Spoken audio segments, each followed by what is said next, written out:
3 years, 2 months, and 7 days. That's the amount of time between the first bout between Francis and Stipe and now their rematch at UFC 260. Now, what has happened in those last 3 years? Stipe would go on to lose his next matchup and lose his title to DC, but then he would go on to get a rematch, win his title back, and then defend it again against DC. Francis, on the other hand, he lost his next matchup, but then he went on to knock out his next opponent, then knocked out his next opponent, then knocked out his next opponent, and then, you guessed it, he knocked out his next opponent. All that being said, Francis has demonstrated that he's an animal when he steps into the cage, and against any type of style of fighter.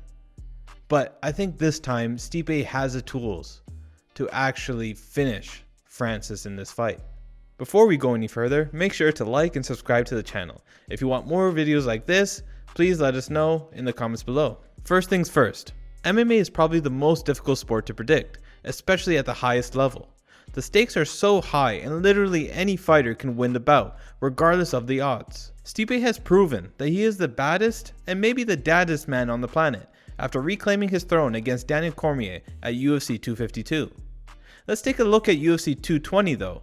The undefeated monster, Francis Ngannou, looks to claim the undisputed heavyweight belt against Stipe Miocic. At that time, yes, Stipe was a champion, but it seemed like fans and the UFC brass disputed whether or not Stipe would continue being champion after clashing with Francis Ngannou. Going into the fight, Stipe exuded confidence and acknowledged how he's being written off in the fight. As we all know, Stipe would grind out a decision win, while dominating the majority of the rounds. But what are the takeaways from this fight? 1. Stipe pressed the grappling game. Not just takedowns, but clinching Francis in the open cage and against the fence. The idea here is to test Francis's cardio, which is most likely not as good as Stipe's. Keep in mind, Stipe isn't the best wrestler in the heavyweight division. He has a 34.72% takedown accuracy rate and averages just 1.92 per fight. What does that mean? What that means is that he doesn't really rely on his grappling game. Rather, he uses it when needed and uses it to defend takedowns, which he does at a 70.59% rate. 2. The way Francis reacts to grappling exchanges is pretty consistent across all his fights. When his opponent initiates a clinch or attempts a takedown, Francis will immediately attempt to stuff it by looking for over-under hook and uses his strength to his advantage. Fighters that are lesser in size than Francis probably wouldn't get away with this as often, but Francis can do this because of his size. He doesn't really need to completely sprawl, because when Francis is fresh, he is able to throw his opponents off and away from him. On the exit, he will also throw flurries of strikes to try to punish his opponent for trying to infight with him. 3. Francis will start off the fight operating technically sound. He will have his hands up, hop in and out of range, and not overextend in any of his combos. This can't be said as the fight goes along though. He will turn the fight into a firefight and get sloppy with technique and ditch his fundamentals. For instance, against Stipe, he started off southpaw, but then immediately reverted back to orthodox to throw a barrage of strikes. I believe this is a main contributor to the low striking accuracy, which is 37%, in comparison to Stipe's, which is 52%. 4. Francis in his bout against Stipe did show visible fatigue during and after the first round. Francis said he felt he made a big mistake. He said he came out too hard too early, and in the third round he was gassed. Stipe, however, thought it actually happened in the first round.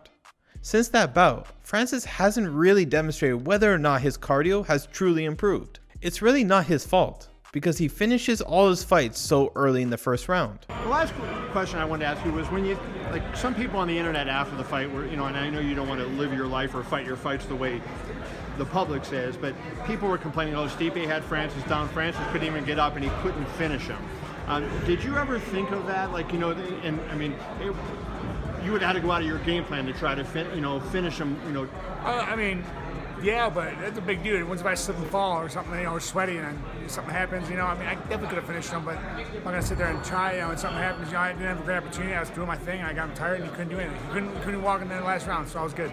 Do you think the public is unreasonable sometimes in expecting not just you, but all fighters to finish? Yeah, that's the way the world is, man. They always want something, always something grab that's not right, the wrong, negative. They can't ever be happy. Always gonna be something negative. An uppercut is Francis's go-to move, but he can't throw it fast enough to counter a takedown attempt, like say Derek Lewis did. He does overreach with them sometimes and can get predictable in his combinations and approaches. So much so that Stipe was able to repeatedly slip and counter with a cross whenever Francis was overextending. 6. Even though Francis may overreach and miss a lot, he's able to connect with some of his strikes.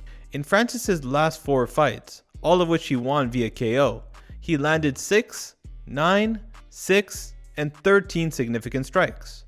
All it took was an average of 8 shots to beat his previous opponents. This trend isn't the same when it comes to facing Stipe.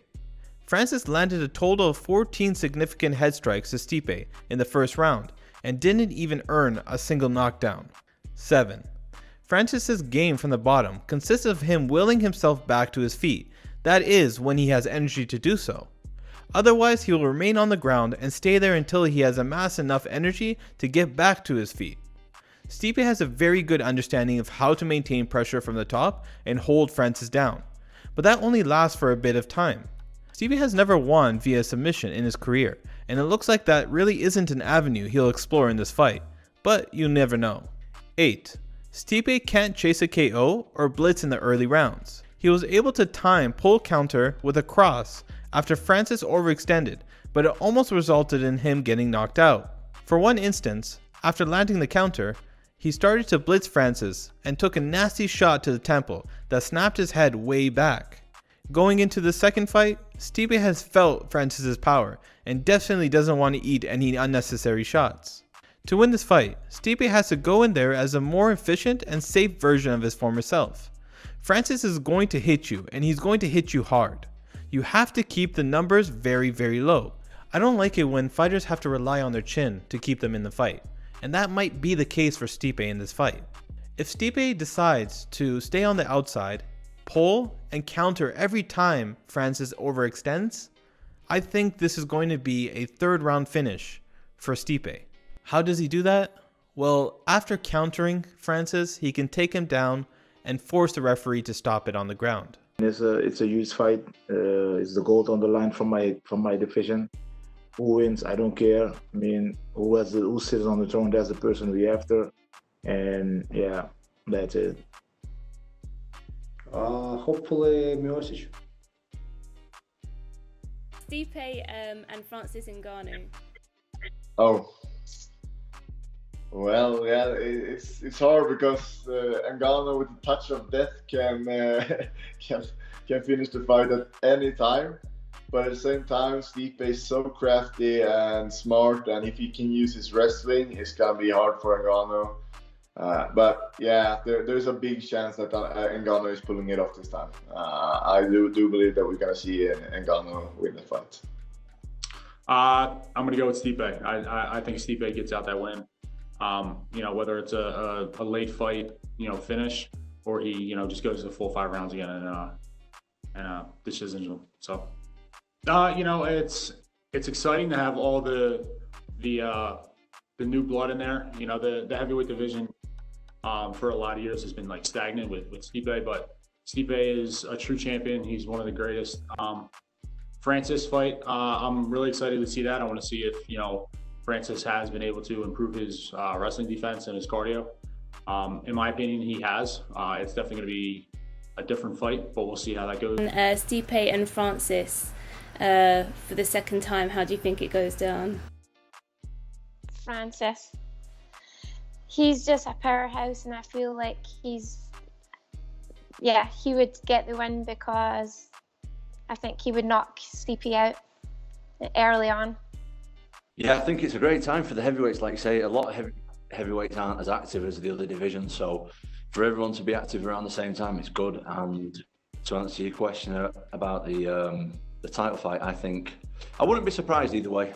Obviously Ngannou's got that crazy power that he's got, so if he won in 30 seconds, I wouldn't be surprised. But I think Stipe is going to win, just for the simple fact that he won every minute of the last fight, I think. So, I think Stipe takes it, but I wouldn't be surprised either way.